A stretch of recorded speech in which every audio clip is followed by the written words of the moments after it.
I have just had the most lovely morning visiting that wonderful designer, aesthetic inspiration, clever lady,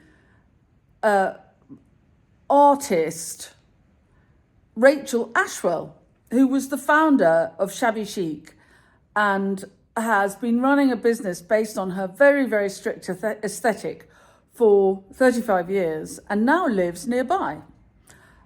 And we met on Instagram years ago, and it's a great compliment to have been invited by her to go, and she got in touch to say, would I go and have a look at the garden? And I said, well, I have a garden designer that I would recommend, but I'd love to come and have a look, and can we have a chat? And she said, yes, absolutely, Monday morning, 11 o'clock. So off I went, and I've had the most lovely morning. So for an inspiring session,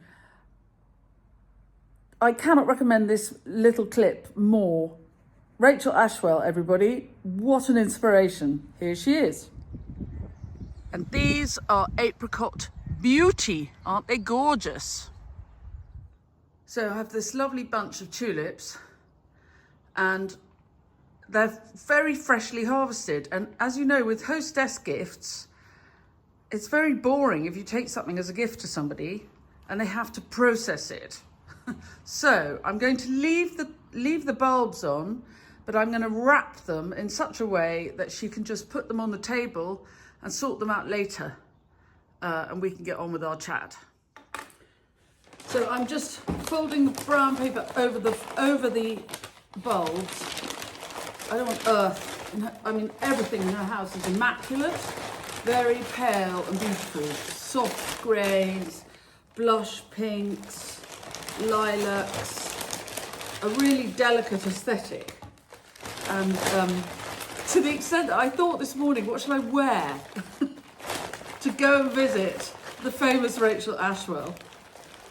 Do I have a shabby chic look? And the awful thing is, because my work is so filthy, I'm always muddy. My clothes tend to be a darker colour because they don't show the dirt. Anyway, I have, on her account, I'm not wearing pale colours, but I'm not too garish today. I don't want to clash with the environment. I want to work with the aesthetic a little bit. And so I'm going dressed in blues, greys and greens. There. This looks very nice, doesn't it? That's 20 tulips. And I'm just going to give them tout simple.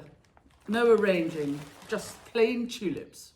And if you're new to the channel, you're very welcome. Please do subscribe, press the bell icon, and we'll tell you when we've got more clips coming up. And if any of the tips and tricks we give you along the way are useful, you can always buy me a coffee, or better still, join my club. We're a community of 375 other keen flower growers, flower farmers, florists, small business owners, lifestyle business owners, people who like a life which is all about just enough. Get together regularly. Anyway, have a look. The link is in the blurb and you can join in if you like. And please also do comment. I answer all my comments that I get on YouTube, partly because it's easy to see where they are. And I don't answer all my comments elsewhere. Right, I might be wearing my special Rose and Lions earrings, but I think I better change my footwear. And I think the jeans. I don't want to be scattering mud all over her immaculate house. That's better. So here we are at the incredibly beautiful Meadow Manor, and look at the first thing I see. Oh, heaven. And there's always a welcoming dog, and we're just going to push open the door and walk right in. Hello, the house. And the first thing you see is detail. everywhere. The house is full of detail and collections. Beautiful china, vintage pieces, a lifetime. And here is my lovely neighbour and friend, Rachel Ashwell, standing in front of her kitchen range. And already all I want to look at is the detail. It's the collections. It's the shelfies. Oh, so Rachel, tell me about this lovely valance you've got up above the Arga. So this valance, that was for many years at my place called the Prairie in Texas, and it's finally found a home for itself here, and it's just lovely, lovely little stage. It's gorgeous, and you put it on, that's a scaffolding board. It is a scaffolding board. That's where all my hodgepodge of china sits now. And then these tiles. These tiles, yes. So, you know, often tradesmen feel that they really need to embrace things to be perfect. And of course, I'm saying, no, I want to embrace the imperfection. It's brilliant. They're just not flat. It's not hard flat to see on the picture. Yes. But the fact that they're not flat gives it a depth of field, doesn't it? And imperfection. It's gorgeous. I love the fact that everything in this house is ready to be photographed. Oh, This is a Next chair. And a Next mug. And a Next mug, bone china mug. So everywhere is detail so that you can make a set. And I think it's such good training. Houses like this need to make a living. And that's a real beauty. Hello, George. Detail, detail, detail. And so round the corner here, we have Rachel's studio. And look, would you look at this? There is a lifetime's work in books. Lovely collection of boxes and props. Everywhere there are props. And this, I think, is so important. If you can have a space for a mood board, it's a way of keeping check that you are focusing and working towards your objectives. And this is very beautiful. And then here, so here's Rachel's desk, and there is wallpaper. Look, oh, look. I would like this one for my bedroom, and paints to go with all Rachel's very specific aesthetic. And I love this. So Rachel, can you tell us the story of this lovely, beautiful painted cupboard? Yeah, so I spent many, many years shopping at Round Top, Texas flea markets, which is a fantastic experience if ever you can go there. It's like shopping twice a year for a full month, guaranteed to find beauties, and that's actually where I found this in Texas. I actually think it probably started off life in Hungary. I don't think the flowers necessarily as old as the cabinet, but I think it's, to me, that's a fabulous balance of all the flaky wood and the worn down paint. But then you have this pop of fresh florals, which I think is just really fun. It's really gorgeous. And you said that you've been keeping this aside. You knew you were never going to sell this. Yes, well, actually, this did live in my Santa Monica, California house for a while. But this whole house, other than a few beds, I didn't buy anything. It's all just been my forever to keep items that I knew one day would all come together and create this symphony. These are my muddy red boots. And then look, lovely blue lias, which is the stone we get in Somerset. And here we have, oh, everybody always wants to see the laundry. It's gorgeous with this little, very pretty light up here. It's just, everything's about detail. Look at the Gothic point to the door. It's not even, it's so clever, look. I love that little Gothic door. And then gets better and better.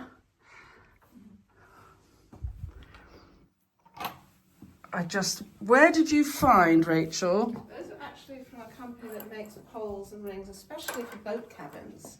How clever. They're very affordable. It was like £6 or something, because I just obviously needed something very small scale. So that's a boat cabin rail, and it means you can just cover up the washing machine and the dryer. I have to say, I have cupboard doors that I want to get rid of, and I'm going to have curtains instead. I think it's so much prettier, yeah. But also possibly less moth, because there's more light getting in.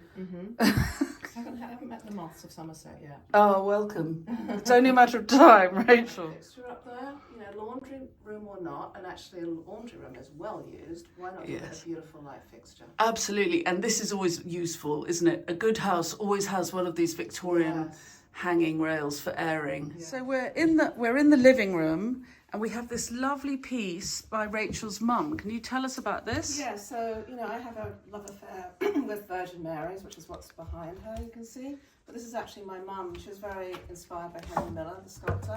And this is her version of Mother and Child, Virgin Mary. And it's So beautiful. It's really lovely. And then you have your little altar. My altar. A place of calm. And it's pink washed little alcove. It's there. gorgeous. That's so clever, isn't it? It's hardly, you wouldn't know unless you really look, but it is a slightly pinker. And then if I stand back, you see this beautiful painting. And there's so much storytelling in the views you make around the house. It's just poetic. It is, it is. So what happened was the floorboards were very worn and they were full of patches, and Rachel didn't want to strip them too hard. George.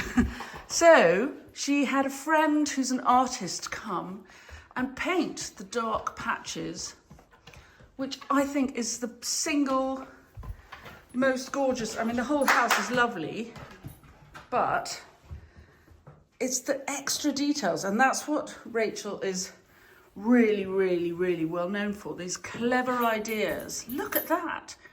That's hand painted just now, and there are more. So this is real English country house attic, and on the floor, 1, 2, 3, and all these have just been painted, these little flower vignettes. To get here we have to duck under. This is real attic stuff, and all the way around there are these lovely little flowers, and then gorgeous comfortable bedrooms. Again, quite d'Urberville sweet here, having to duck under the beams. And then look, in the bathroom up here, hand painted. Isn't that gorgeous? And everywhere you look, there's a little lamp, a little chair, a little voile, some lace. Everything is beautifully diffused and within the colour palette. So look, then you go through a cupboard door, and of course, for a person like Rachel, the founder of Shabby Chic, of course, the laundry is extremely important. And look at these beautifully, perfectly built airing cupboard shelves. And of course, always label the shelf so you know what you've got. And laundry is important. And all the laundry areas in this house are little churches. And look, I mean, it really is important. You make the chores that you do in life beautiful, and you take time to do it, and you make it possible to do them somewhere lovely. So this is another whole room of laundry. A lot for shoots, so much. This is a house that has to work for its living. So there are props everywhere. Everything's ready to be photographed. But look at the depth of the shelves. And this is why we've kept plaster. In the new studio at Common Farm, we've kept this plaster colour because look at the depth of field it gives you. And again, always people keeping an eye. Yes, George, I know you agree. This is a church. And when you design spaces like this, remember your treasured possessions. For example, make the shelves exactly right so there's room for the Fortnum and Mason hamper, which is, you know, the best. All this stuff is so useful. This is the Next collection. I love all these things that you've done for Next, Rachel. They're beautiful. I love that colour. It's proper sugar pink, isn't it? Really inspiring. It's really inspiring. And everywhere you go, look, corners, light, clever colours, and those beautiful, beautiful little... Oh my goodness, look, there's one on the set. I know George. George is joining us in all the time. Look, even on the step. Detail, detail, detail. Always hang an eider down over the banister. Can you see in the distance that lovely painted wood in the bathroom? Always give yourself a view. And the stairs have been painted, they're not carpeted. And there's just always something to look at wherever you go. Gorgeous lights, just gorgeous views. So who are these lovely ladies, Rachel? They're my travelling girls. They've been everywhere they've been hung from ceilings as though they're just floating. They're props, they're backdrops. And as you can see, they're my perfect palette. They are your perfect palette. I love your palette is very pale, very restrained, but always, I notice, there is often just a little sparkle. Oh yeah, it's got a bit of sparkle. Love a sparkle. Yeah. Just detail. I love them. I love them. They're the story of your life.